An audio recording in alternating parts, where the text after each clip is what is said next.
Again, sir. Good afternoon, everybody. I'm just going to make it very short so that I don't bore you with all the analysis.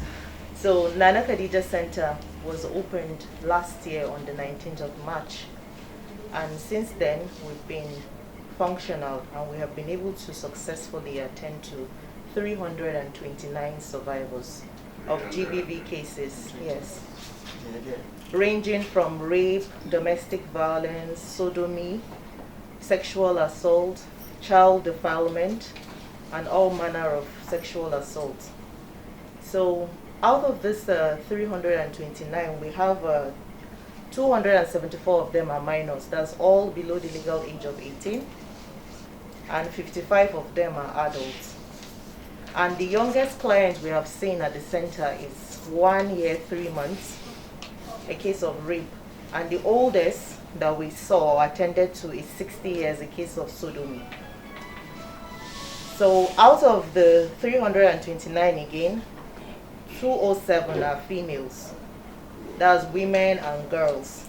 And then 122 are men and boys. Last year alone, we were able to attend to 242. And then this year, from January till February, we were able to attend to 87 survivors.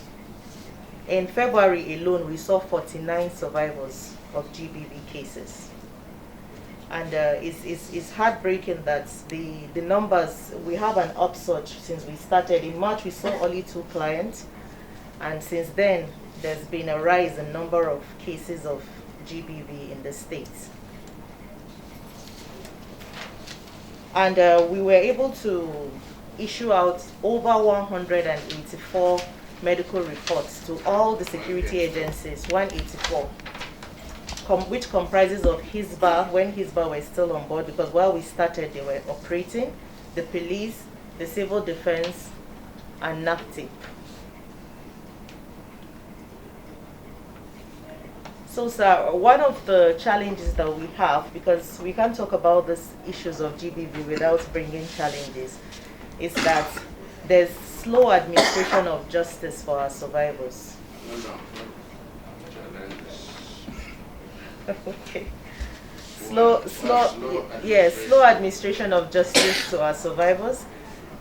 We have seen 329 cases.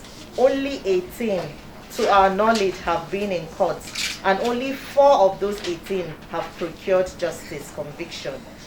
So if you look at the numbers, only 4 from Nana Khadija Center now, only 4. And then it means that we have people waiting in line to procure justice, either because sometimes the problem is coming from the security agencies or the justice system itself. So this is not a blame game, sir. This is just to say that we all need to put our hands on deck in order to achieve this success. Yes, sir.